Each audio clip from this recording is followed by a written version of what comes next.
করার পর আল্লাহর সমীপে সিজদায় অবনত হব।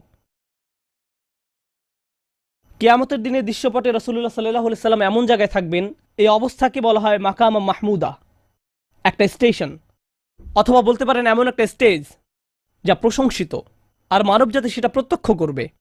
আমরা সবাই এটা দেখতে পাবো। আমরা সবাই তখন নিশ্চুপ থাকব, আর তিনি সিজদায় পড়ে যাবেন। তিনি যখন সিজদায় পড়ে যাবেন তখন আল্লাহ আজ্জা ওয়া জাল্লা তার সাথে কথা বলবেন।